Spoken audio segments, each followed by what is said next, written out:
je vais commencer par ça justement. La mémoire, peut-être. C'est des conversations, des interrogations. Comenzaré entonces por la memoria, dice, porque ¿qué es la memoria? ¿Es subjetiva? ¿Es objetiva? ¿Qué podemos construir?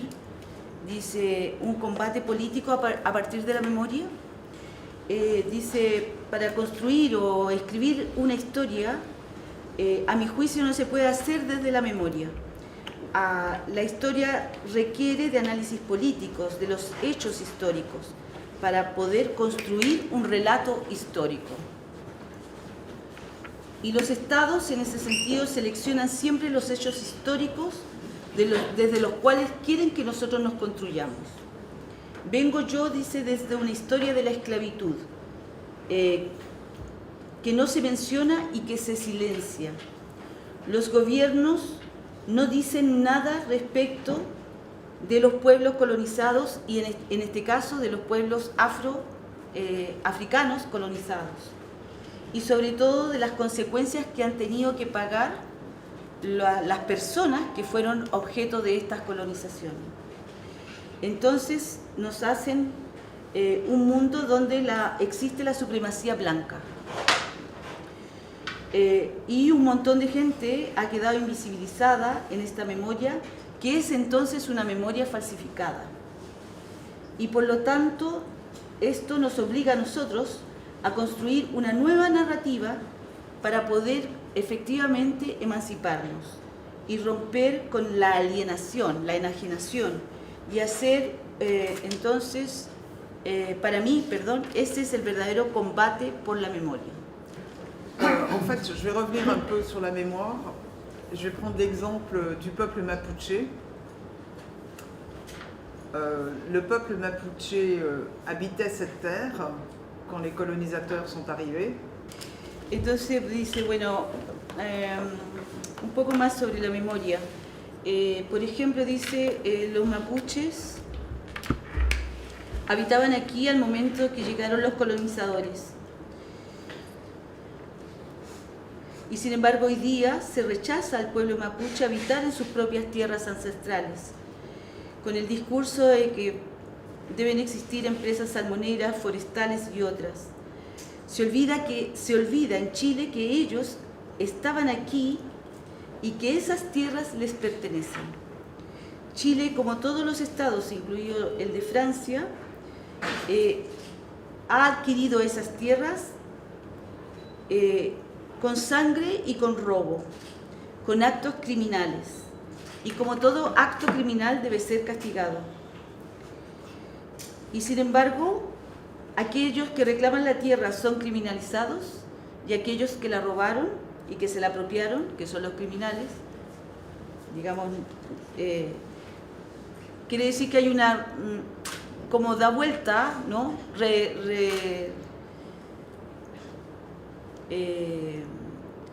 El criminal ocupa el lugar de una víctima y pasa a criminalizar a aquel que finalmente era el que habitaba aquí, el que defiende su tierra y la reclama. El derecho a la tierra, dice, es inalienable. Nadie debería ser expulsado de sus tierras. En Brasil, esto pasa no solamente acá, también en Brasil, y los pueblos que son colonizados por Francia, que ellos les llaman de más allá del mar, ¿no? Las Martinica, la Reunión, la Guadalupe. Dice que Palestina, hoy día también, es un pueblo al que se lo quiere expulsar de sus tierras. Hay un Estado colonizador que además está apoyado por toda Europa y que pretenden de manera mentirosa hablar de esas tierras, olvidando que llegaron allí y habían personas, habían pueblos allí. Y entonces también con eso disfrazan que se cometieron genocidios sistemáticamente.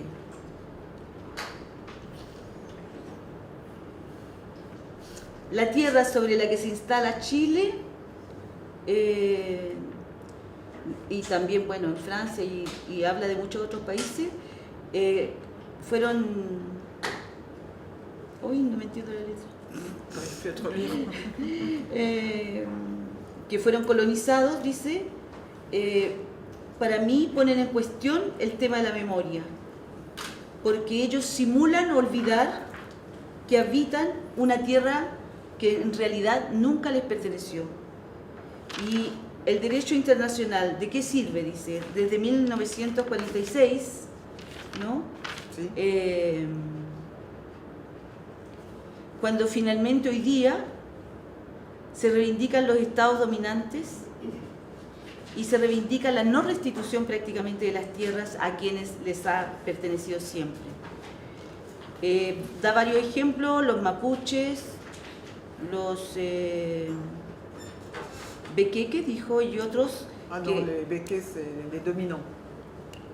Y que... Ah, los dominantes, Sí. sí, ya. ¿Anchúa dijiste? ¿Ah? ¿Qué di? ¿Anchúa? ¿Ah? ¿A un pueblo que se llama Anchúa? Quechua. Quechua, ah. Mapuches, quechua, dice, y hay varios otros lugares donde, cuyas tierras pertenecían a esos pueblos y que fueron entonces robadas y la pertenencia hoy día a los países o a los estados ha sido a costa de robo y de genocidios, masacres y sangre, dice.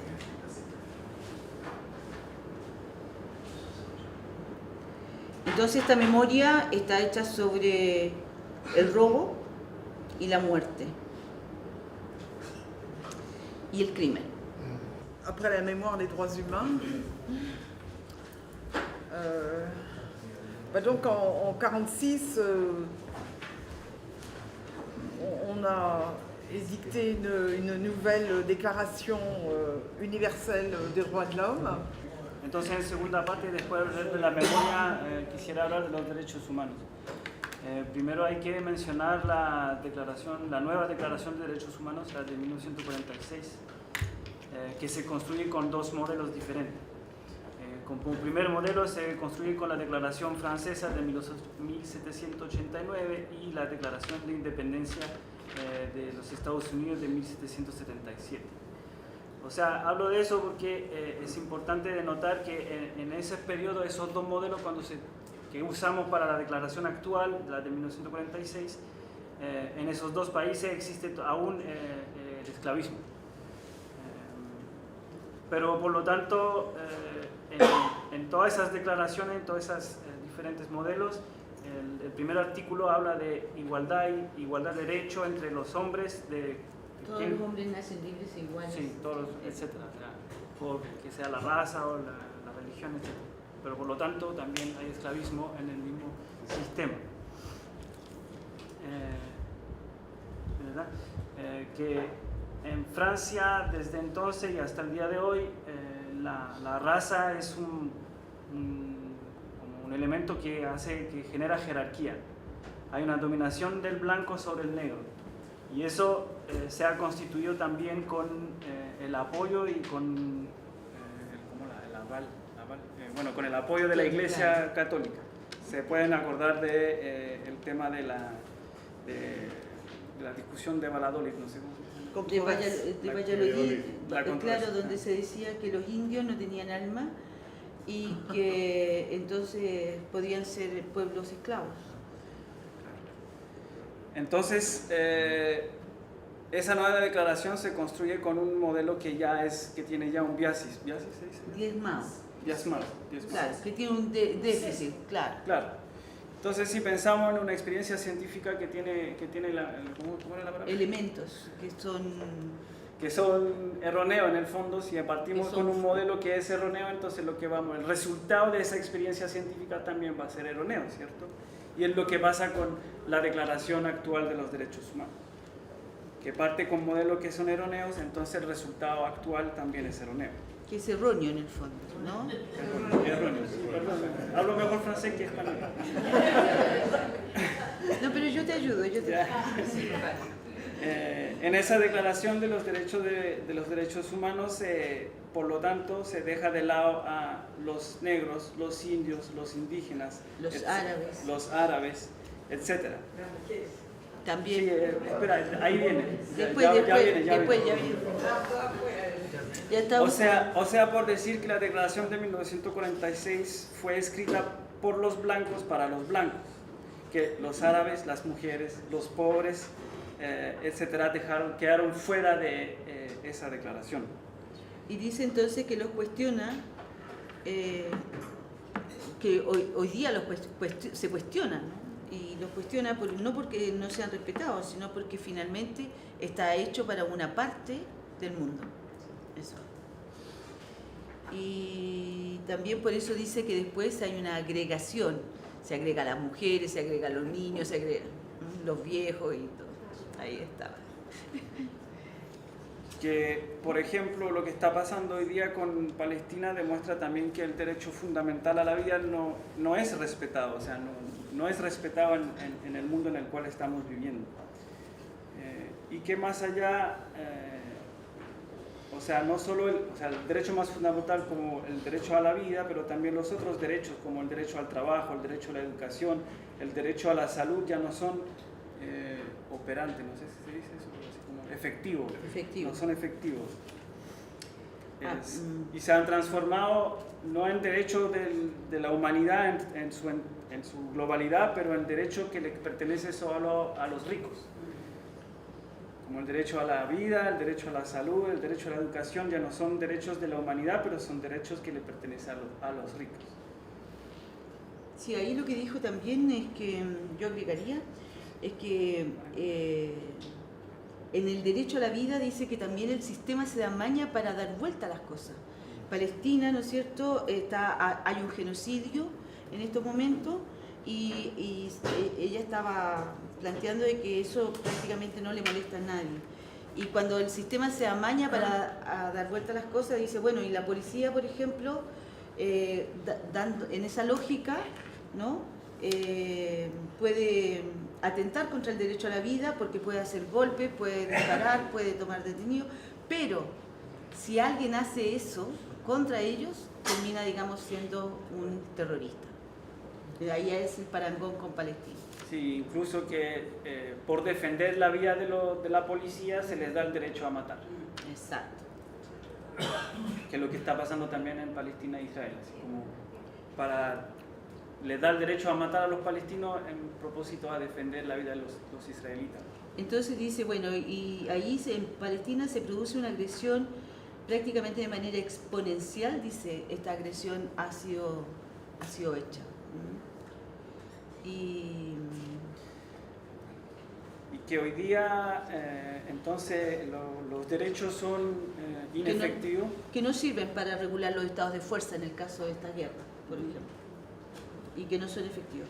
Sí, y que en el fondo lo que hay que entender es que ese sistema, el sistema capitalista, el sistema de la modernidad capitalista se sostiene sobre la guerra, se sostiene sobre el genocidio, se sostiene sobre el racismo.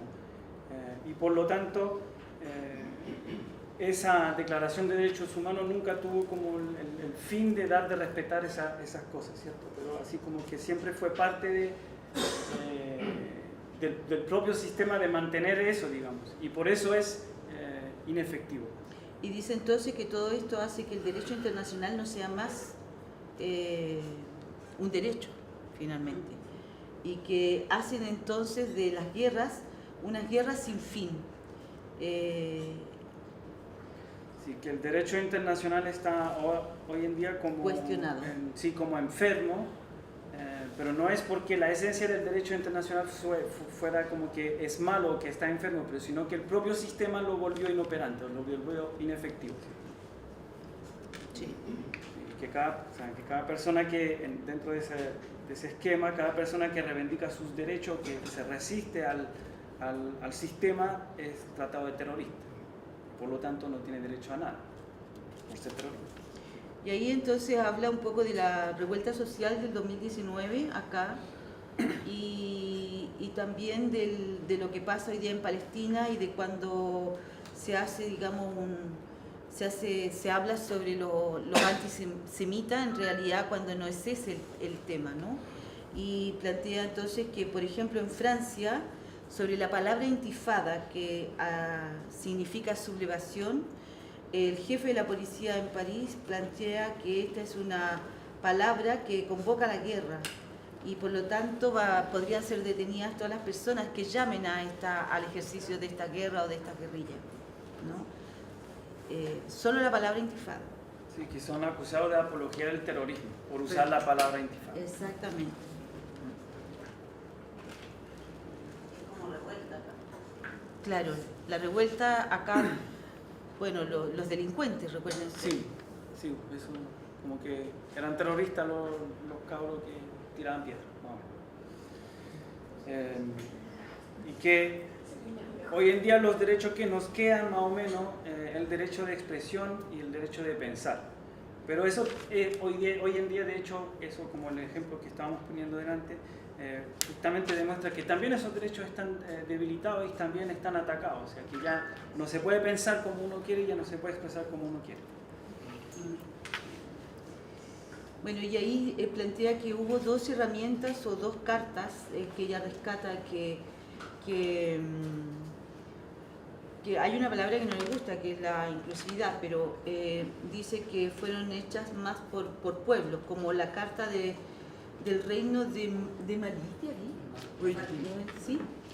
Y del segundo siglo, claro, y la carta hecha por Argelia al momento de la independencia, que habla de otros derechos distintos.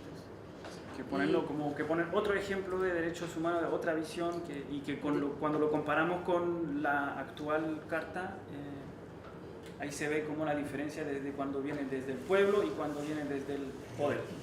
La forma de mirar al otro, dice. Se pregunta sobre los mecanismos de aplicabilidad respecto de esto. Hay que pensar los derechos humanos, dice, que tomen en cuenta las necesidades de todos los seres humanos. Y para eso significa pensar al otro como no un no enemigo, sino como un elemento indispensable de la humanidad y de pensarse a sí mismo, ¿no? Porque el problema es el colonialismo, la colonialidad del poder, quien decide quién cuenta y quién no cuenta, quién vale y quién no vale. Exacto. Y ahí dice justamente que queremos construir derechos que vienen desde los pueblos, derechos que sean inclusive, y ahí dijo que no le gustaba esa palabra, porque justamente el poder usa esa palabra también como para decirse y mostrarse súper inclusive, pero que al final no lo es tanto. Porque dice que con esa palabra finalmente se produce una agresión, ¿no? Una agresión y en circunstancias que son ellos los que siempre han excluido a los grupos, a grupos de personas, a pueblos. Dice, por ejemplo, cuando llegué aquí, que veo escrito en el Museo de la Memoria y de los Derechos Humanos, me hizo reír. Porque obviamente un museo no es suficiente. Y ahí pone el ejemplo también de un museo del esclavismo en Guadalupe, donde es un museo del esclavismo, pero es el museo del esclavismo visto por los blancos. O sea, la historia del esclavismo, pero vista por los blancos, ¿cierto? Y lo primero que hay allí, que uno ve, es una virgen negra. Y ella se pregunta si eso está ahí antes. Sí. Como anacrónico, ¿no? Sí. Y que ahí también en ese museo hay un hotel de los masones, ¿sí? Sí. Y que también no tiene como sentido estar ahí como representando algo del esclavismo, que la masonería también es algo de los blancos en el fondo. Y porque no tocan los temas de las deportaciones ni de las captaciones de millones de africanos, ¿no? Y no hay ninguna discusión finalmente que permita comprender o defender los derechos humanos y cómo los piensan, como que sean, digamos, más verdaderamente más universales finalmente. Hay una declaración, pero no hay una práctica.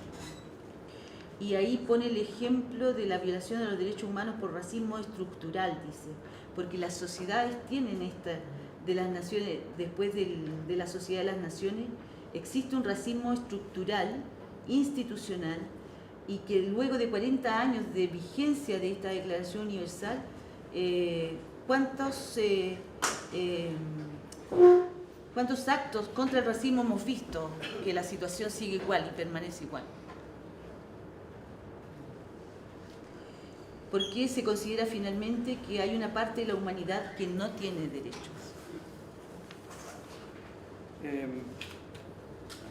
Ahí se detiene sobre el derecho a la educación y sobre otros derechos, y dice que del momento en que se están retirando los derechos para volverlos privados, en esos momentos ya no hay ningún derecho.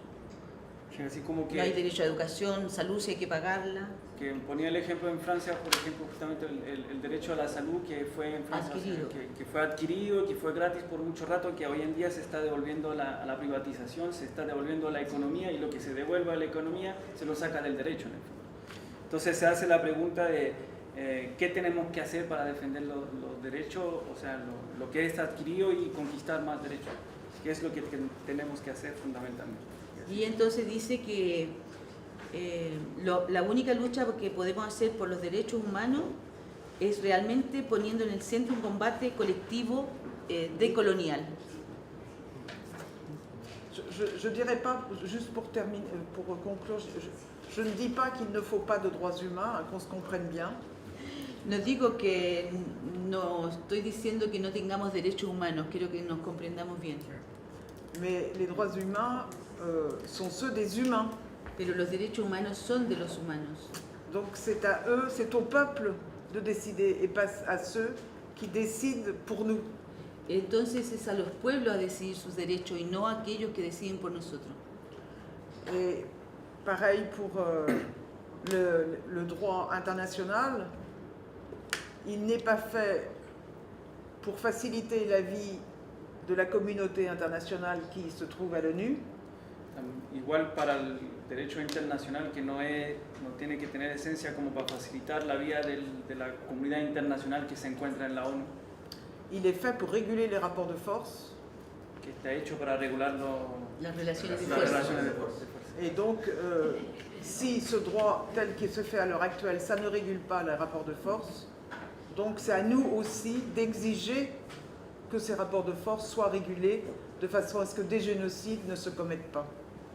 Y si este derecho no está hoy día regulando las relaciones de fuerza, que estaba hecho para eso, entonces a nosotros exigir que efectivamente se regulen las relaciones de fuerza, que es lo único que han hecho finalmente hasta ahora. Donc dans un musée comme celui-ci, je dirais, très bien, musée de la mémoire et des droits humains, mais alors il faut problématiser et la mémoire et les droits humains.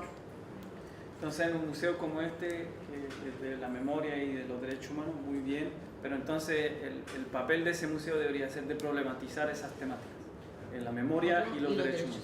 De façon à ce que on pose la question de là où en sont les droits humains et de ce que voudrait dire exactement des vrais droits humains et une vraie mémoire historique. Para entender la situación actual de los derechos humanos y de la memoria, y entenderlo así como una verdad histórica, claro, desde la verdad histórica. Pour l'instant, on est sur le même paradigme qui a construit le monde actuel. On est sur un paradigme de la domination et de la domination blanche.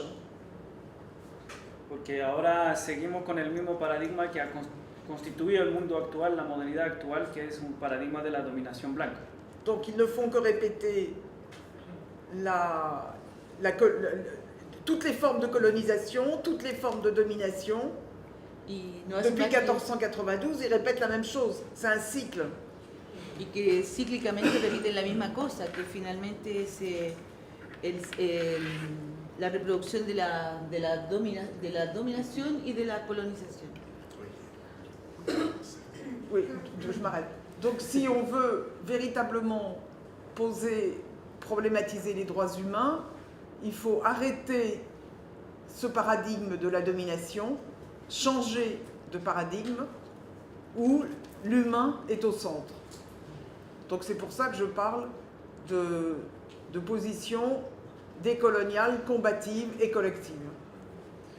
si queremos cambiar esa lógica de la dominación blanca constituyente del mundo, tenemos que cambiar de paradigma, tenemos que cambiar de visión del mundo, ¿no? Y por lo tanto es por eso que hablo de una visión descolonial combativa, sí, y colectiva. Y colectiva. Y colocando al ser humano al centro. Ahí colocan, sí.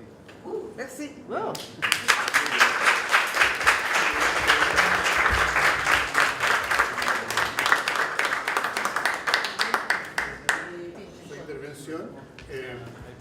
Creo que nos ilustra bastante bien el escenario global de la situación en que estamos insertos.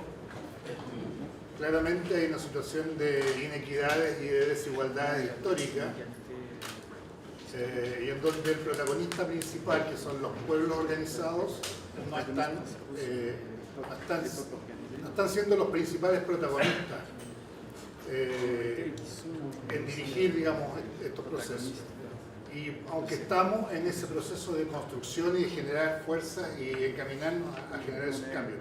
En Chile en particular, yo siento que tenemos, en América Latina en particular, y en Chile, yo siento que tenemos un problema que es reflejo de lo que dijo Mireia, digamos, que tiene que ver con esta desigualdad y quién tiene el dominio, quién es el que maneja o quiénes son los que manejan el ejercicio del poder, para que quienes vivimos del trabajo estemos permanentemente sometidos y subordinados a un orden que no nos satisface plenamente.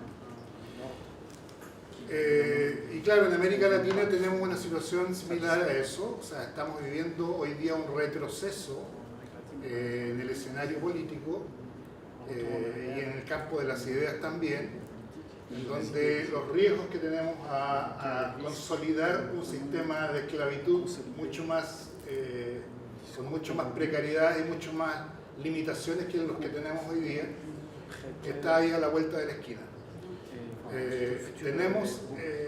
Estamos preocupados de eso.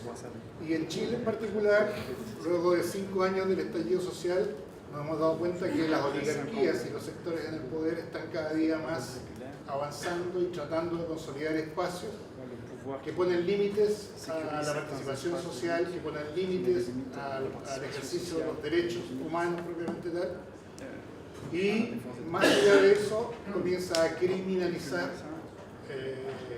el ejercicio de los derechos humanos propiamente tal, el derecho a la libertad de expresión, el derecho a movilizarse, el derecho a organizarse, el derecho a reivindicar su propia historia, están limitados de acuerdo a la permisividad que tienen los sectores dominantes.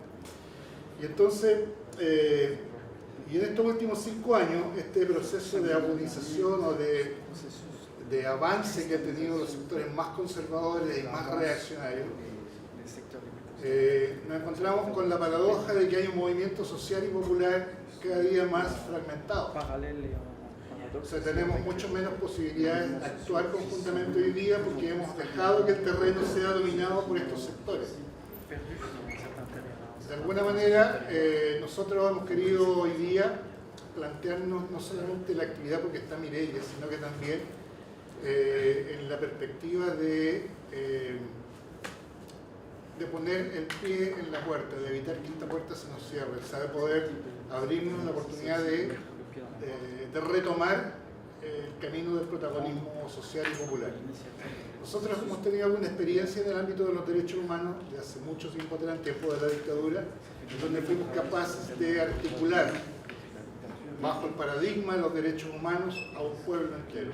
O sea, fuimos capaces de articularnos siempre en la reivindicación de los derechos humanos y fue gracias a eso que logramos ponerle fin a una etapa de dictadura, aún con el consentimiento y el acuerdo de los sectores dominantes, eso debemos reconocerlo.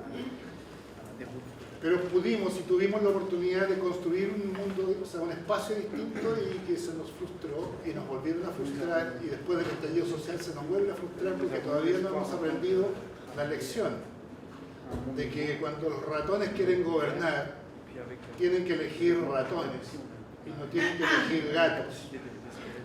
Entonces, desde esa perspectiva creo que tenemos que aspirar a ser hacer ejercicio del poder que tenemos, porque nosotros tenemos poder, pero tenemos que articularnos en ese poder. Y entonces en este proceso de unidad que tenemos que articularlas siempre bajo el paradigma de los derechos humanos. Nosotros por eso estamos pensando en el desarrollo de una jornada de organizaciones sociales y populares y de derechos humanos en el próximo mes de diciembre a nivel metropolitano. Estamos pensando también en la posibilidad de hacer un encuentro de carácter nacional en el primer semestre del próximo año. Y entonces significa que hay que articular y hay que construir, hay que generar esas condiciones. Y nos queríamos invitar, de hecho, la convocatoria que hoy día teníamos para escuchar a Mireille era también un pretexto y era la antesala de tomar esta iniciativa, de hoy día proponernos avanzar en un nuevo escenario de articulación del movimiento social bajo el paradigma de los derechos humanos.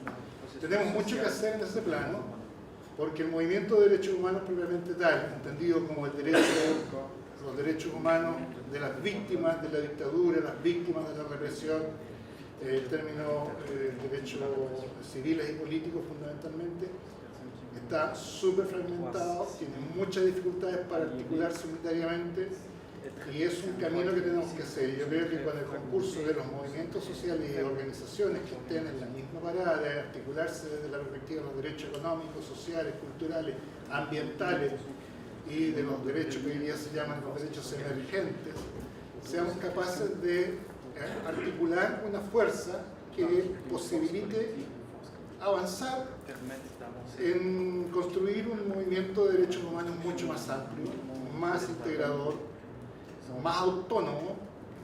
Cuando digo autónomo es que no dependa del gobierno que nos gobierne para poder reivindicar los derechos humanos, porque eso es uno de los problemas que hemos tenido siempre, que cuando el gobierno a nosotros nos favorece, entonces voy a reivindicar los derechos humanos sin pisarle los callos al gobierno. Y la verdad es que la experiencia nuestra es que todo lo contrario, tenemos que pisar los callos porque el gobierno debemos ser nosotros, no representantes de ciertas clases de oligarquía.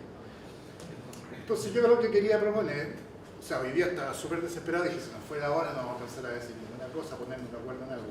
Pero yo siento que deberíamos tratar, si hay, bueno, sé que hay una lista corriendo y varias personas, organizaciones que han dicho que sí, que están dispuestas a participar de una comisión organizadora para este encuentro de derechos humanos. Entonces yo quería que nos invitáramos, nos autoconvocáramos a poder reunirnos la próxima semana, teniendo los contactos, ahí podemos correr, digamos, la convocatoria y poder reunirnos, si no, puede ser virtual también, pero el ideal es que fuera presencial o híbrido, no sé, eso podemos decidirlo acá. Pero la idea es que nos podamos reunir la próxima semana para ponernos de acuerdo en qué queremos convocar, cuánta gente queremos que participe, qué organizaciones, cuál es la convocatoria que queremos definir, cuál es el marco general que queremos construir de este encuentro de derechos humanos, por qué lo queremos hacer, cuáles son los fundamentos y cuáles son las herramientas, porque vamos a tener que aquí ponernos todos a construir este proceso. O sea, hacer un encuentro de derechos humanos regional y nacional no es una tarea baladí. O sea, la idea es que no sea un encuentrito, un encuentro en donde nos volvemos a mirar las caras, nos vamos para la casa y nos volvemos a encontrar el próximo año en una ceremonia también en diciembre. La idea es que hagamos un proceso de construcción orgánica, política, en perspectiva, que sea, que tenga piso, que tenga solidez. Y ese piso se lo dan los movimientos sociales, las organizaciones, y no es solamente la demanda específica que cada uno de nosotros tenemos, sino en la propuesta, qué es lo que queremos construir y para qué. Porque yo no quiero, en lo personal, yo no quiero repetir la historia de establecer un sistema democrático para que sean otros los que nos gobiernen. El ideal sería que nosotros tuviéramos la capacidad de construir un proceso en donde los que se gobiernan somos los que elegimos. Bueno, eso. Diga, compañero. Ella dijo algo importante y yo participo con la memoria del puente Bulnes, donde mataban a los compañeros, los tiraban al río Mapocho. Y en uno de estos encuentros fueron unos cientistas políticos, dos cabros jóvenes que hicieron un trabajo de recopilación de 3 personas. El cura Alsina, que falleció, más un niño de Renca que fue degollado, y más otro compañero que era de San Juan de Dios. Y la pregunta que viene al caso, que aquí en el INBA estuvo el regimiento San Felipe, donde hizo toda esta criminalidad, y cuando ellos vinieron a preguntar si tenían información acá, no tenían información. Entonces se dijo que esto se había institucionalizado, los derechos humanos. Entonces hay una discusión de los que están afuera tratando de que los memoriales que están en las comunas de muchos compañeros que han muerto sean revivos, o sean, yo estoy participando hace como 2 años. Siempre el memorial Puente Bulnes está votado, sí, está, pero la gente de Puente Alto, que fue la que sufrió la represión, es la que está tratando de levantarlo. Y estos cientistas políticos decían que aquí se había institucionalizado los derechos humanos, o sea, como que decía cooptado por los gobiernos de la Concertación. Entonces no había información o no habilitaba la información para hacer un trabajo real sobre lo que pasó, especialmente en el INBA, donde estuvo el regimiento de San Felipe. Eso no más quería decir. Pero el regimiento, para precisión, el regimiento Yungay, que después del asesinato del conscripto Pedro Soto Tapia, fue digamos, sacado de la ciudad. Compañero, está abierta la palabra y varias... Diga, compañero. Hola, mi nombre es Carmen Gloria, represento a la coordinadora por la derogación de la ley Nain Retamal. Y un poco escuchando mi ley, se me viene a la cabeza esto de vincularnos, de, como decía el compañero recién, de ir trenzándonos nosotros mismos entre nuestras organizaciones de las que trabajamos de los territorios. Y de tantas leyes represivas que obviamente tenemos acá de parte del Estado, que lamentablemente estas leyes no nos permiten hoy día desde la verdad y la justicia para nosotros, son solo leyes creadas obviamente para funcionarios. Y como la ley Nain Retamal, yo hoy día me presento ante mi ley para hablarle un poco breve del caso de Maximiliano y Tomás, 2 jóvenes asesinados bajo Puente Bulnes, que supuestamente Carabineros los iba a asaltar y él los mata. No existe en esta carpeta investigativa el arma con la cual supuestamente nuestros hijos iban a asesinar iban a asaltar a este carabinero.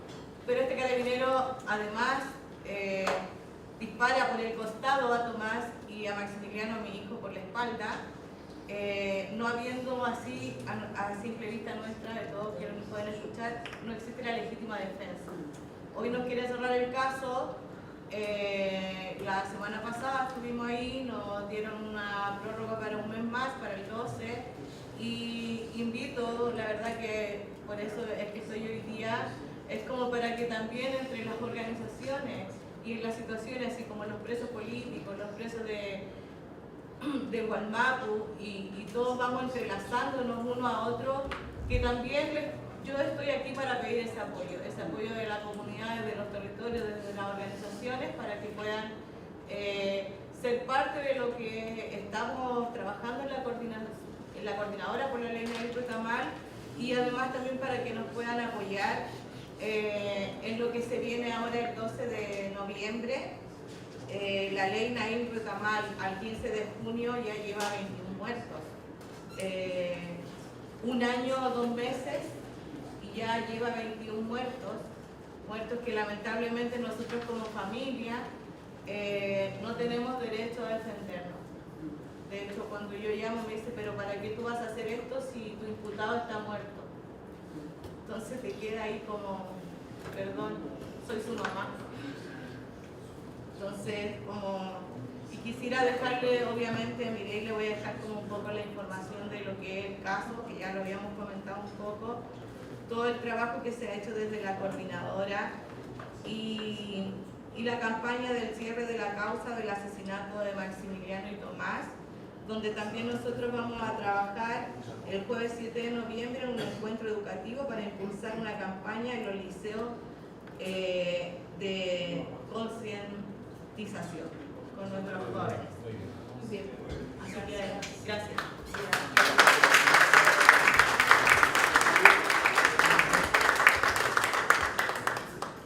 Bueno, las compañeras, yo formo parte de la coordinadora por la abolición de la ley Nain Retamal y se ha hecho trabajo en algunas escuelas para informarle a los jóvenes y evitar más muertes, porque estas policías están disparando y le disparan a los jóvenes pobres, sobre todo. La mayor parte de ellos viven en los barrios más marginales. Entonces, las escuelas que están allí muchas veces también tienen policías muy cerca y digamos, hay que decirle a los niños, a los jóvenes, que por favor pongan atención a esto que está pasando, porque el compañero que fue asesinado en San Antonio tenía las manos arriba y todas las balas están aquí en esta zona. Los otros compañeros, los peritajes que se han podido hacer, porque las familias juntan dinero para pagar los peritajes, tienen las balas por la espalda. Entonces, estamos frente a una policía muy criminal y además de corrupta, criminal.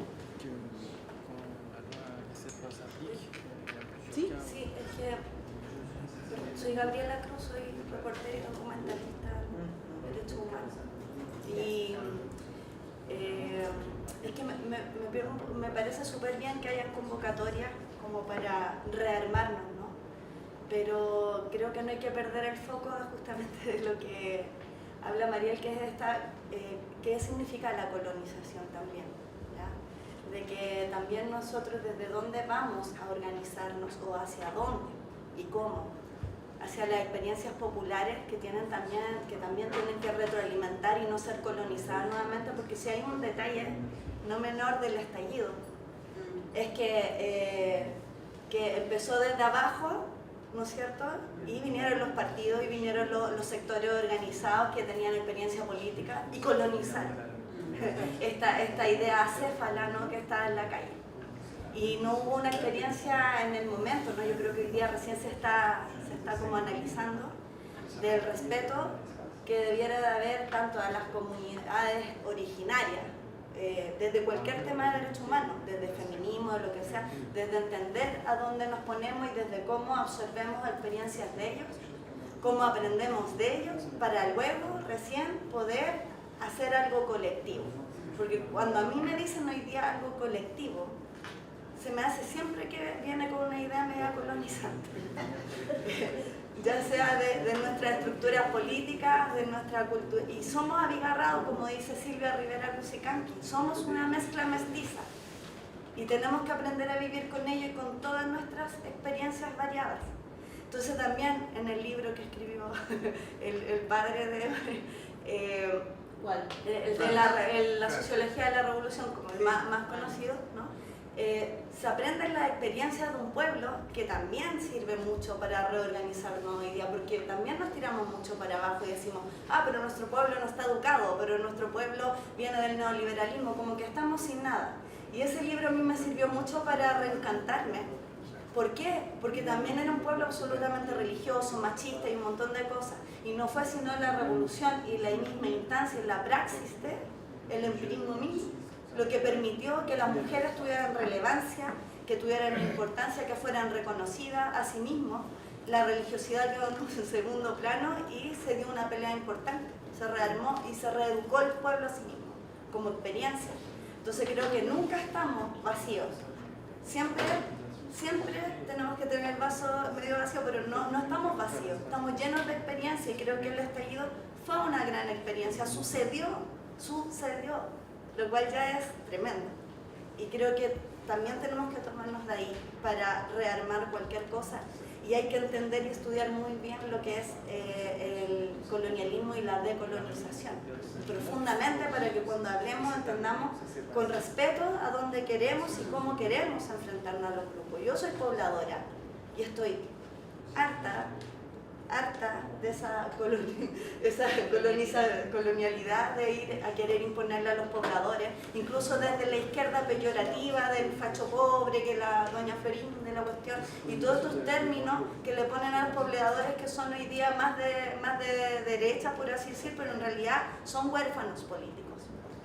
huérfanos políticos que necesitan un abrazo, que necesitan una organización, pero desde ellos, no desde nosotros. Entonces, eso. Bueno, yo creo que también hay un punto interesante en las cosas que se han conversado y que tiene que ver con las agrupaciones de víctimas, que yo creo que también ha habido un afán reduccionista de los derechos humanos solo a ese tipo de lucha, digamos, que no la descalifico, pero no, yo creo que ha sido también cómodo para el sistema reducir la defensa de los derechos humanos o la lucha por los derechos humanos, por la verdad, por la justicia, solo a los procesos, digamos, represivos que hubo en dictadura. Y por lo tanto, nosotros, por lo menos desde la voluntad que tuvimos para encontrarnos hoy día y con cada uno de ustedes que hablé, cada una, lo que planteé siempre es que estas conversaciones puedan ser de todos nosotros, no de una organización en particular, sino que esto está abierto. Lo importante aquí es que si tenemos voluntad para hacer un encuentro, para congregarnos, en este mismo lugar puede surgir el equipo que geste eso. No necesariamente tiene que ser esta mesa, la mesa de allá o la mesa de acá. Digamos, eso está abierto a que cada persona y cada organización se sienta en la libertad de ser parte de algo que nos congregue. Y, digamos, aprovechando las palabras de la compañera, descolonizándonos, ¿no?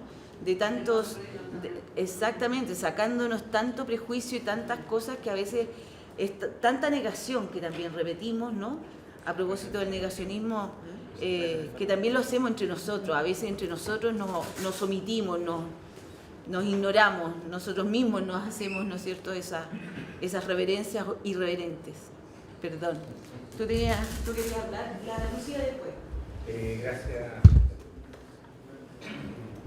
En realidad la respuesta a la compañera, pero como tú le acabas de poner hielo. Mira, agradezco a Michelle. Primero, digamos, en una conversación que estaba ya hace rato, digamos, también contigo, que era la concepción de los derechos humanos en Chile, de la actividad política en el campo de los derechos humanos. Efectivamente, aquí tenemos un gran activismo en torno a la victimología. Síntesis. Salimos y vamos a ver victimología. Pero no hay reivindicación de nuestra memoria y del hallazgo político de esa memoria. Y ahí con la compañera tengo mis serias diferencias claras y tajantes, que no es solamente la práctica por la práctica, y que los partidos, etcétera. No, si los partidos ya murieron. En eso estamos claros. Nada.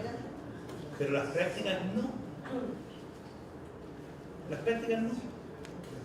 Entonces, evidentemente, tenemos que revinar e invertir. Revinar es una palabra maravillosa, de origen campesino, que es darle vuelta a las cosas, a la tierra, 3 veces. Tesis, síntesis y antítesis. Y eso ya lo hacían los viejos con la mano. E invertir, dar vuelta para el otro lado de las cosas, colocarla en el otro extremo. Si estamos en la victimología, vamos al represaliado. Los compañeros de allá del puente han sido represaliados. Los compañeros, yo soy del Centro Cultural de Derechos Humanos Salvadoreño, mi nombre es Gregorio Montaña. Una niña de 14 años fue violada 3 veces. Fue violada en la comisaría, fue violada por los milicos en el trayecto y fue violada por los milicos aquí. Juanita se llama. ¿Juanita se llama? No, se llama. Tenía 14 años. Ella pasa a ser el ícono o parte de un ícono o de una construcción de ícono. Pero ni siquiera a su familia le interesa. Ni siquiera su familia es víctima. Es terrible ir a conversar familia a familia, esas 13 familias constantinas. No hay reivindicación del acto represivo, no hay reivindicación de la víctima, ni siquiera victimología, porque vivieron tantos años como víctimas que ya no les interesa seguir siendo víctimas. Pero tenemos cientos de represaliados. Solamente, y aquí nos toca algunos elementos personales, adelante. Sí. A eso. Por ejemplo, para el levantamiento, estallido, como lo queramos calificar, acción espontánea, masa. Durante la pandemia murió mucha gente que estaba secuelada ya desde marzo, febrero, por la lacrimógena. Y yo llevo por lo menos ya 15 familias que ya cachan que fueron secuelados 5 años después y reconocen el proceso. Que esas secuelas con las lacrimógenas los llevaron a la muerte en los primeros días de la pandemia. Y quizás, bueno, evidentemente son muchos más. Pero a eso hay que darle calidad política. Y lamentablemente no tiene ningún espacio en la reivindicación en el actual, comillas, movimiento o espacio de derechos humanos. Ninguno. De ahí la importancia de lo que nos acaba de colocar Mireia frente a cambiar el concepto, situarlo, entender la discusión. No nos cabe la acción política con la actual concepción de derechos humanos. Tenemos que reconstituirla. Eso. Muchas gracias. Sí. Bueno, agradezco la exposición de la compañera Mireia. Y yo soy de Chile Mejor Sin TLC y nosotros estamos precisamente luchando contra una nueva forma de colonialismo que son los tratados de libre comercio, que vienen a cimentar esta metodología para arrebatar la tierra y para arrebatar derechos. O sea, es la tierra y los derechos los que están en juego cuando se aprueba un tratado. Pero en estos momentos, el nuevo tratado justamente es de la Unión Europea. Y nosotros reconocemos, al dar esa lucha contra el tratado, reconocemos el carácter colonizado que estamos como país, porque a la gente le encanta que venga Europa a ponernos un tratado. Entonces hablamos y parece que somos los locos. No nos dicen terroristas porque todavía no se les ha ocurrido tanto, pero terraplanistas nos decían también antes. Entonces, justamente por desafiar este concepto de progreso, porque el progreso está asociado a la supremacía blanca. Lo que es progreso para ellos, tratar el litio, hacer hidrógeno verde para que ellos anden en auto, en Europa, no es progreso para nosotros. O sea, al contrario, es que las comunidades collas se vayan a la ciudad, ya no tengan agua, para no alargarme. Y yo creo que tenemos que partir de un diagnóstico muy frío, que estamos en un momento todavía de aletargamiento y colonizados como sociedad. Por tanto, yo creo que los propósitos tienen que ser adecuados a eso. Entonces, yo no creo en las grandes convocatorias para armar ahora el gobierno autónomo, como dice el compañero. Oye, compañero, estamos lejos de eso. Creo yo, desde mi barrio, nosotros logramos apenas, de todo lo que tuvimos, hablo de Peñalolén, lo único que está en pie hoy día de las hermosas jornadas que vivimos es una red de abastecimiento. Pero estamos comiendo un grupo de familias con esa red. Entonces, tenemos que ser muy concretos con los llamados, muy aterrizados. Y yo hablaría de articularnos y saber lo que está haciendo el otro para que ponte tú, en la zona sur, si las compañeras están llamando a la fiscalía, va a poder ir la gente que está más cercana a la fiscalía a apoyar esa demanda, porque así estamos, ¿entendí? Porque la gente no tiene plata para moverse, muchas veces no tiene plata para comer. Entonces yo le pondría como el nivel al encuentro de articulación, ¿te fijáis? Articulación para que sepamos qué está pasando con la ley, como decía la compañera, y saber cada vez que haya algo. Entonces nosotros, a la vez estamos también en las luchas ambientales y sociales. Entonces nosotros intercambiar, ¿quiénes pueden ir? Porque no pensar que porque vamos a crear esto, vamos a tener todos los inscritos pudiendo trasladarse y participar de esa movilización. Pero sí, si nos informamos, si tenemos esta cosa de que lo que está pasando tal día, en fin, ahí organizar las escasas fuerzas que tenemos. Pero yo creo que si planteamos un propósito muy grande, no nos vamos a frustrar. Creo, no sé, estoy muy depresiva, pero creo que hoy día tienen que ser cosas a la escala de la conciencia que tenemos. Invitar a las personas que estemos aquí y que podamos y queramos llegar. Exacto, para que primer objetivo. Y poco a poco. Esa es la práctica que nos va a educar. Estamos en un momento de pedagogía. pedagogía popular, de aprendizaje, para sacar esta cabeza colonial que nos pusieron y poder inventar otra, porque la lucha va a tener que ser distinta, porque el mundo está distinto, el país está distinto, los sujetos sociales son diferentes. Entonces tenemos que descubrir nuevas formas, o sea, no va a pasar lo que pasó en el tiempo de dictadura. Es otra vamos a tener que descubrir qué es lo que vamos a hacer. No le pongamos un título así tremendo. Eso. Súper. Que yo decía que justamente es importante encontrarse, sin muchos objetivos, ni propósitos, ni planes, porque ahí empiezan como las suspicacias y en realidad, pucha, ¿quién está armando esto? ¿Cuál es el plan? ¿No? O sea, encontrarse abiertamente y hacer ejercicios de deliberación democrática, hablar, conversar de cosas que realmente estamos haciendo, articularse si se quiere o no, pero reencontrarse ya es una gran tarea, creo yo, y un gran propósito. Entonces, eso. Hola, yo soy Mario Ramos de la Primatura de Puerto. Igual quería acotar una cosita ahí, que yo creo que la compañera Mireille pone el dedo en la llaga, sí lo pone a todos nosotros. Cuando ella viene y de alguna manera cuestiona este museo, está cuestionando una profundidad de una concepción que se ha mantenido durante estos 30 años. Yo le pongo el ejemplo clásico, digamos. Igual yo fui militante revolucionario, llegué a Chile y fui a la inauguración del Museo de Villa Grimaldi. Y fue la frustración tan grande ese día cuando la ministra del Agua, Soledad Alvear, es la primera persona que dice el discurso y lo inaugura. Y yo decía, ¿y dónde estamos nosotros? ¿Dónde está la gente? ¿Dónde están los revolucionarios? ¿Dónde están las compañeras? ¿Por qué son ellos?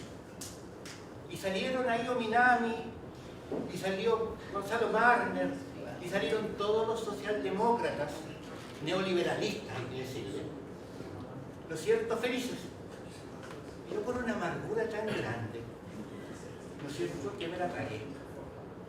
Yo creo que el proceso de institucionalización de los museos, del pensamiento revolucionario, de la llegada de los progresistas, digamos, del rompimiento del estallido, de la callejuela que le pusieron y hasta dónde nos llevaron, también es responsabilidad nuestra. Y no menor. Entonces, si estamos en este momento así, es porque nosotros también de alguna manera nos hemos institucionalizado y no hemos sido capaces. Ahora yo también escucho una discusión acá de la coordinación y este tipo de cosas, yo creo que es magnífico. Pero nosotros hemos tenido la oportunidad de ir a Antofagasta, de ir a La Serena, de ir a Linares, a lanzar libros, a discutir pensamiento crítico, a cuestionar nuestra historia, ¿no es cierto? Y hemos visto que compañeros y compañeras se están organizando sin pedirle permiso a nadie ni esperarse una coordinadora. Bienvenida a la coordinadora, ¿no? No estoy en contra de eso. Pero ellos están esperando la Casa Roja de La Serena, por ejemplo. El museo este que le quitaron a los pacos los compañeros después de 10 años de pelea. Maravilloso ir allá, cómo se están organizando con los pacos al frente. Hay una cancha de baby fútbol que la mitad de allá es de los pacos y la otra mitad de la gente que organiza, ¿no es cierto?, en Antofagasta. Entonces esas son cuestiones potentes que están pasando ahora. Y lo último, si no somos capaces de sacarle punta al lápiz al estallido, de las debilidades que tuvimos por acá, ¿no es cierto?, no vamos a ser capaces de dar el salto ese que quisimos dar, ¿no es cierto?, y que nos llevaron a un callejón y a un cuarto oscuro, donde nos paquearon hasta que nos hicieron más. Entonces yo creo que hay que levantar ahí suave, lento, recuperar confianza, ¿no es cierto?, pero no seguir apoyando a la gente que está apoyando este modelo, por muy comunistas que se llamen, ¿no es cierto?, porque nos estamos decepcionando diariamente, digamos, de lo que nos está pasando. Así que yo digo, así humildemente, que cada uno tiene que agarrar el pedacito que le corresponde y en su lugar, en su localidad, en su espacio, empezar a construir de esa manera de ahí para adelante. No sé si será, pero eso hay que hacerlo. Yo lo hago porque si no me muero. De verdad, me muero de inanición, me muero de todo. ¿cachai? Y lo estamos haciendo, digamos, con la editorial y lo que sea, y le trajimos un regalo a la compañera de un libro que sacamos, ¿no es cierto?, de escritos, de textos del 18 de octubre, para que se lo lleve para allá, como un recuerdo acá de las luchas igual que estamos dando. Eso, gracias.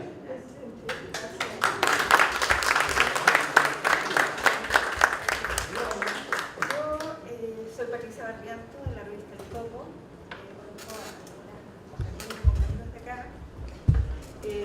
Bienvenida, Miguel. Acerca de las reflexiones que yo me hago, mi primera pregunta, y con un signo grande de interrogación, es por qué hemos levantado durante más de 30 años organizaciones sociales, movimientos, llamando a la unidad con un proyecto político socialista y ha fracasado. Llamamos a la unidad y estamos con el que tú me caes mal, oye, con ese no, con esta sí. Y ese es un gran problema. Ese creo que es el peor problema que tenemos antes de levantar cualquier proyecto político. Eso. Gracias. Bueno, mi nombre es Jocelyn Carosi, pertenezco al Movimiento Asamblea Constituyente y escucho hablar a las compañeras y a los compañeros y me doy cuenta de que no estamos locos en el movimiento. Ya nosotros, esto no es una locura, la organización tiene que venir desde las bases territoriales, desde las bases sociales, desde el sindicato, desde el gremio, ¿ya? Y claro, siempre está la desconfianza, compañera, nosotros también la tenemos. Y hoy día mismo participamos en una actividad con una organización que nosotros creemos que no le ha hecho muy bien a los movimientos sociales, pero no importa, estamos ahí porque no nos podemos restar, ¿ya? Y la invitación es a la autoformación, porque lamentablemente el poder constituido nos entrega una educación sumamente sesgada.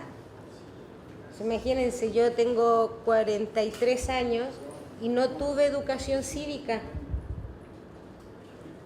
¿Y por qué nos sacan la educación cívica? ¿Por qué cuando dicen, uy, los niños están gordos, tengamos más horas de educación física y saquemos geografía o historia? ¿Por qué lo hacen? Porque nos quieren ignorantes. Quieren un pueblo ignorante, porque cuando el pueblo es ignorante es más fácil de dominar. Y nosotros no podemos seguir permitiendo esto. Tenemos que reunirnos, tenemos que juntarnos, autoconvocarnos y autoeducarnos. Todos tenemos saberes, distintos saberes. Y qué más rico que cada uno de nosotros compartamos esos saberes para que todos conozcamos y para que todos podamos defender la democracia que nosotros queremos o levantar esa democracia que nosotros queremos y no la democracia tutelada e impuesta que tenemos hoy en día en Chile. Así que, bien, pues compañeros, sigámonos reuniendo, autoformémonos, autoeduquémonos y saquemos nuestro país, nuestra sociedad adelante. Eso, gracias.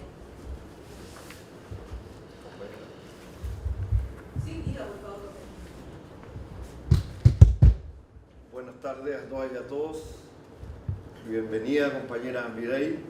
Mi nombre es Esteban Silva. Yo soy parte de una de las organizaciones que forman parte de Chile Mejor sin Tratados de Libre Comercio, cuya nuestra coordinadora ya ha hablado, la compañera Lucía Sepúlveda. Pero también soy militante, ¿no? Y procuro ser militante. No solo de las ideas, sino que de los combates de la lucha contra el colonialismo y el neocolonialismo en nuestra patria, pero también a nivel internacional. En primer lugar, estamos de acuerdo, yo creo, en que tenemos que confluir bajo una concepción de lucha por los derechos humanos en una visión de derechos económicos, sociales, políticos y culturales no restringida al tipo de restricción que ha puesto a esta concepción de derechos humanos el capitalismo existente el modelo neoliberal hegemónico, no solo en Chile, sino que a nivel global, particularmente en esta parte del mundo, y que está en disputa, y está en crisis. Hoy día tenemos una guerra que enfrenta, ¿no?, a Rusia con la OTAN, con los países del occidente capitalista central en el territorio ucraniano. Hoy día tenemos un genocidio gigantesco que está efectivamente liquidando lo poco que queda a las instituciones que resguardan el derecho internacional, como lo que está ocurriendo en Palestina. Pero hay otras luchas de pueblos que siguen luchando por su autodeterminación, por su independencia.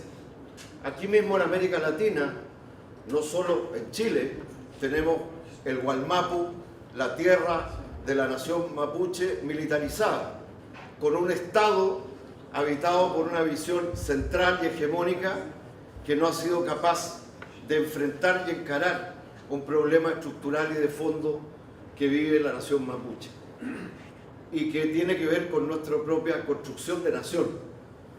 Lo mismo ocurre con otros pueblos en América Latina, el pueblo de Puerto Rico, por nombrar uno más cercano, que sigue siendo una colonia de los Estados Unidos de América. Yo soy parte también de una asociación que es la Asociación Chilena de Amigos de la República Árabe Saharaui Democrática, en la solidaridad con el Frente Polisario, porque es una lucha que también está más cercana de lo que creemos. Soy parte también, y por eso quería también, si me permiten, saludarla doblemente, de la Asociación Internacional de Amigos de la Revolución Argelina. Porque, compañera, la tierra de su padre, de Frantz Fanon, combatiente anticolonialista del Frente de Liberación Nacional de Argelina, en este país tuvo muchas amigas y amigos. En unos días más, el 1 de noviembre del 54, se conmemoran 70 años del llamado a la lucha armada por parte del Frente de Liberación Nacional de Argelia, que entre paréntesis lo vamos a conmemorar el 4 acá, y todas y todos están invitados junto con la Embajada de Argelia y nuestra asociación. Pero ¿por qué quiero decir eso? Y con esto termino.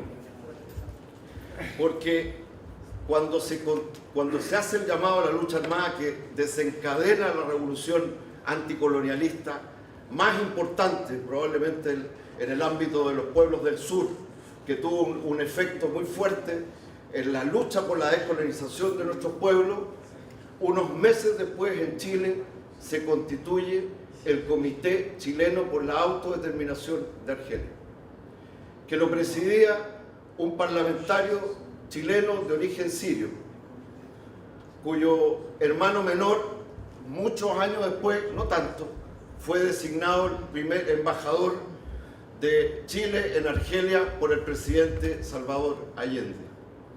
Pero también ese comité lo constituía Clotario Blest, presidente en ese momento de la Central Única de Trabajadoras y Trabajadores de Chile, las y los dirigentes de las federaciones estudiantiles de Chile. Lo que hemos hecho nosotras y nosotros también en esa experiencia, así como heredamos la solidaridad con el pueblo saharaui por el exilio nuestro en Chile, en Argelia, después del golpe, por la solidaridad del pueblo argelino, hemos ido reconstruyendo esa historia y esa memoria también del pueblo chileno como un pueblo que no se borra y no se debe borrar. El deber de la memoria, como decía Frantz Fanon, reconstruir las memorias de lucha de nuestros pueblos. Y la memoria de lucha del pueblo mapuche, la memoria de lucha del pueblo trabajador chileno, la memoria de lucha de los pueblos, del pueblo chileno es también internacionalista, es también latinoamericana, indoamericana y bolivariana. Y desde ese punto de vista yo quiero agradecerle primero a las y los compañeros que han invitado, que nos han convocado e invitado para poder compartir y escuchar a la compañera Mireille Fanon, y por cierto decirles que estamos desde lo que hacemos, desde los espacios donde militamos o trabajamos, absolutamente disponibles a las convocatorias y a trabajar en la perspectiva que aquí se nos ha invitado. Muchas gracias.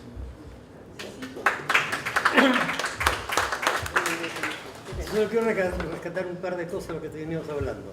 Primero, el drama que significa la institucionalización de los... perdón, soy Francisco Basso y soy parte de la revista La Estaca y el Movimiento Acción Migrante. Entonces, el primer problema que nos asumimos es la institucionalización de los derechos humanos, lo que señaló con claridad lo que son este museo y muchos otros espacios similares. Es bueno que se recuerde el tema, pero no bajo la mirada del opresor y el asesino.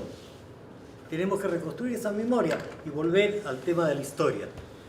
Y lo otro es que tendemos a mirarnos solamente en nuestros pequeños espacios.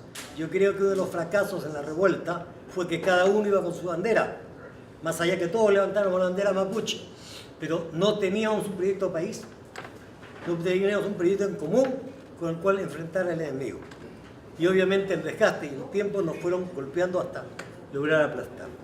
Creo que es necesario que a la hora de conversar vayamos un poquito más allá de nuestra limitación, nuestras propuestas puntuales en las cuales hoy estamos peleando y nos sentimos cómodos. Por ejemplo, trabajamos con el tema de la vivienda y se habla de la vivienda para los pobres. Mentira, no hay ninguna posibilidad de vivienda para los pobres, porque la primera necesidad que tienen los pobres es salario. Si no tienen salario, no les sirve tener vivienda, no van a poder tener vivienda. La vivienda está hecha para aquellos sectores que ya tienen alguna capacidad de ingreso y lo demás fuera del esquema. Y nosotros seguimos hablando de nuestros pequeños espacios sin pensar incluso en posiciones a veces contradictorias y sin conversarlos abiertamente. El tema de la defensa del medio ambiente y el tema de Cobre para Chile. Y las propuestas son distintas. No hemos discutido qué papel debe jugar o no la minería en un proyecto de país. Hay temas que tenemos que discutir entre nosotros y no seguir cada uno en su pequeño nicho. Y lo otro que quería hacer, abusando de ustedes y abusando del compañero que voy a presentar, quisiera que Víctor pudiera hablar un poquito acerca de lo que él representa, al pueblo kurdo.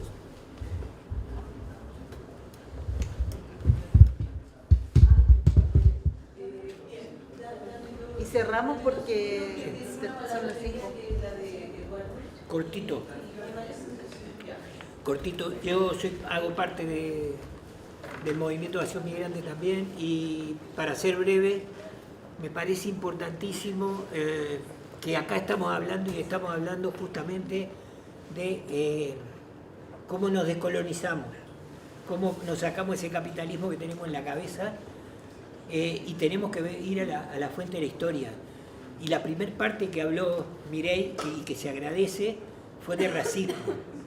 Y ninguno de los que estamos acá hablamos de racismo. Incluso no hablamos de racismo cuando hablamos de lo que le está pasando al pueblo mapuche. Lo tomamos como pueblo indígena, pero no lo tomamos como lucha racista. De la misma forma que Palestina es racismo puro, porque el capitalismo es racista en su esencia.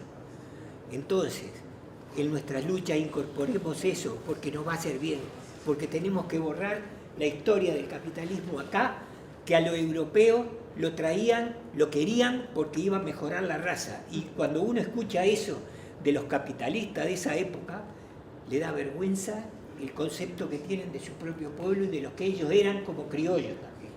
Entonces yo creo que hay que incorporar en las luchas eso, porque eso nos hace más inclusivos, eso nos hace ver un racismo de aquella época, pero un racismo que lo estamos viviendo hoy, de la misma forma que hay Naín Retamal para todo el pueblo, incluso para quienes migramos a este país.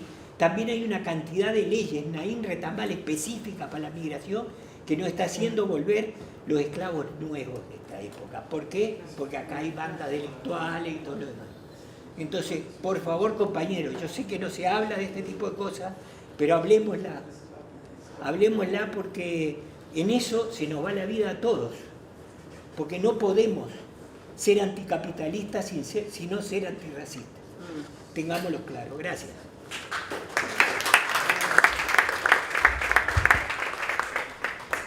Voy a dar la palabra al compañero aquí que le han pedido hablar.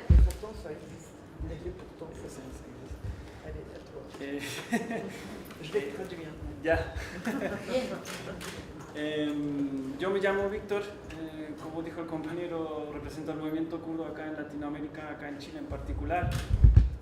Obviamente los temas que se han tocado, los temas que abrió la compañera son temas que nos tocan también en Kurdistán. La lucha contra el colonialismo es como el eje central de nuestra lucha, ¿no?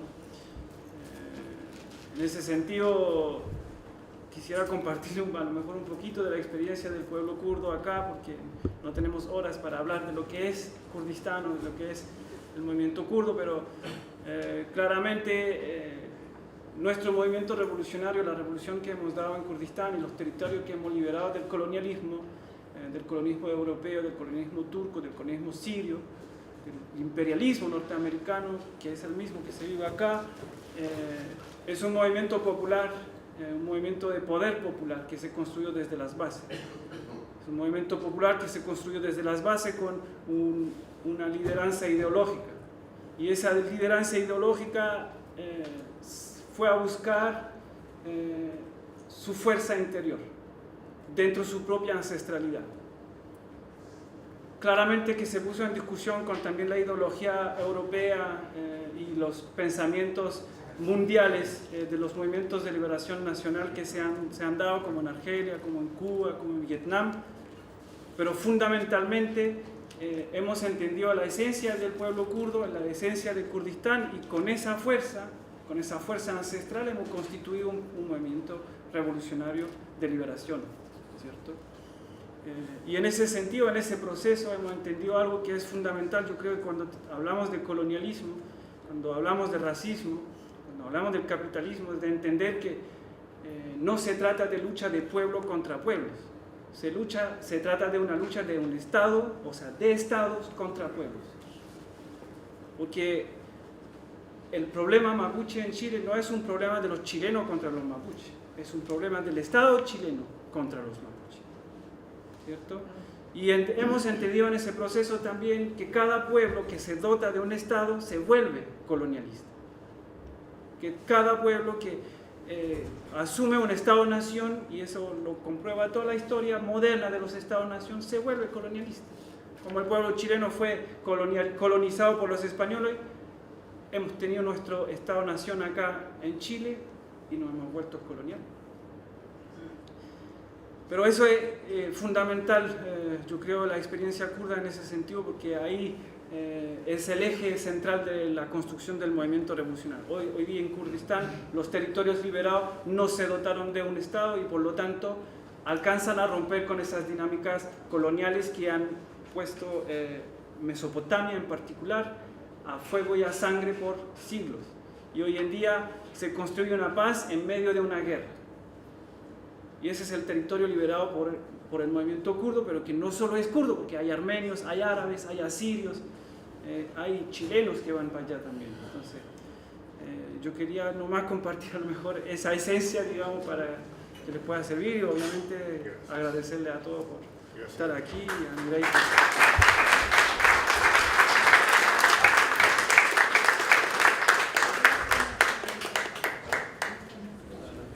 Compañero, diga. Yo le quiero hablar mucho. Yo soy Héctor Vázquez, presidente de la Asociación de Expresos Políticos Chilenos en Francia. Y quiero rendirle un saludo a Mireille Fanó y a usted que me invitó, y a Juanita que me invitó para este evento.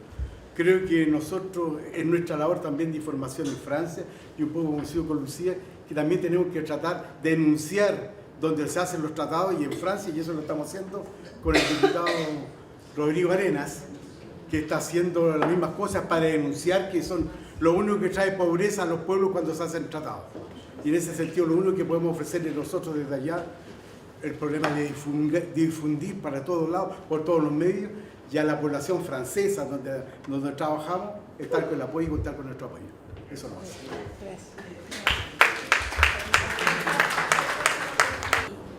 Queríamos agradecer este conversatorio, también muy interesante escucharlos a ustedes. Nosotros somos sobrevivientes de trauma ocular del estallido social y para nosotros es algo nuevo, estamos iniciando recién un camino por la justicia y por la verdad. Entonces, escuchar también su experiencia es algo que nos enseña. Y Y también quería hablar porque siento que quizás pueda perder mucho de ustedes. Entonces, quería compartir eso, que estamos acá, estamos escuchando y que de hecho venimos porque siempre hay algo que podemos mejorar, o como estamos nosotras en el tema de reparación, estamos empezando digo, y son 5 años. Entonces, igual es complejo, pero eso, solo agradecer sus palabras y nada, es un día difícil, pero acá estamos. Eso. Estamos juntos.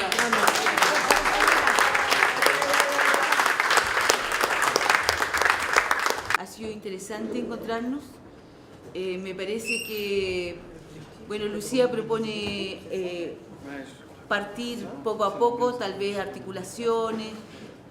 Yo recojo los planteamientos de Jocelyn sobre tal vez aprender unos de otros, empezar a hacer este tipo de ejercicio. Creo que en Nicole y en todos los jóvenes, y en las y los jóvenes que salieron hace 5 años, también en la persona de la senadora Fabiola Campillay, en este día tan especial para nosotros, también creo que es bueno expresarte en tu persona y en ti a todos los que no están hoy y a todos los que quedaron heridos, prisioneros, mutilados de esa revuelta, la memoria de nuestros muertos, que también los hubo. Creo que sería bueno tal vez en algún otro momento ponernos más de acuerdo, volvernos a encontrar, volver a hacer convocatoria. Esta lista la podríamos distribuir a todos para que todos nosotros tengamos los nombres de todos los que estuvimos acá, de manera tal que pueda haber esos juegos. Cuando la Lucía dice, bueno, mira, hoy día tengo necesito apoyo porque está el tema de los tratados de libre comercio, bueno, los que podamos movilizarnos y apoyar esas luchas. Lo mismo con el tema de la Asamblea Constituyente, que creo que no es un tema cerrado. Nosotros creo que no porque lo cierre el poder, nosotros tenemos que dejar de hablar sobre una nueva constitución. Y en ese sentido, parte de las cosas que tratamos de hacer hoy día, bueno, en las que tuvimos apoyo de los compañeros ahí de Francisco y otros compañeros, bueno, hicimos esto, lo pusimos un poquito más grande, algo que habíamos estado haciendo desde el año pasado, en relación a que las luchas de todos nosotros nos pertenecen a todos también. Y que si mantenemos la solidaridad en nuestras luchas, si nos negamos a la violencia en la que nos meten, podríamos avanzar también. Eso.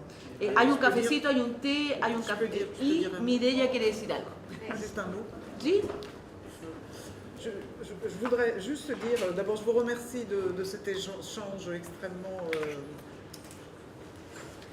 plus, le mot intéressant n'est pas le bon, mais extrêmement motivant, extrêmement fort. Agradece este encuentro tan motivante, realmente, y fuerte. Et en fait, je réfléchissais en vous écoutant, je me disais que les peuples ont été tellement violés, avec une telle violence extrême depuis que... Je reviens à 1492, mais depuis cette époque-là, que je me demande même si dans l'histoire du Chili, il n'y a pas une place, comme pour les peuples qui ont été mis en esclavage, pour des réparations politiques et des réparations qui concernent des réparations collectives et politiques. Et parce qu'en vous écoutant, il y a on sent un tel traumatisme, une telle violence de l'État, que l'État a exercé sur le peuple, que ce soit le peuple chilien ou le peuple mapuche ou les autres indigènes, qu'on se dit que si on veut faire peuple ensemble, si on veut construire une nation, alors il faut que les peuples qui ont été violentés puissent se regarder et puissent se reconnaître dans l'autre. Et ça passe forcément par un processus politique et collectif de réparation. ¿Sí? ¿Comprendieron todo?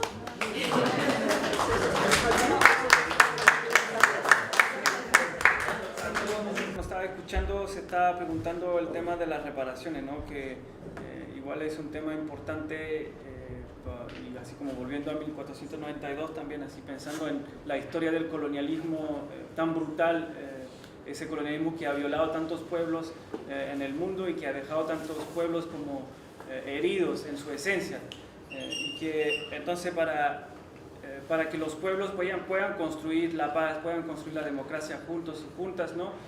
Hay una necesidad que los pueblos se miren a los ojos y se puedan reconocer el uno al otro, en el fondo. Y que para poder llegar a alcanzar a esa situación, esa conciencia del otro y esa paz, el uno con el otro, también hay la necesidad de construir un proceso de reparación colectiva. Y política. Sí, habla de... Es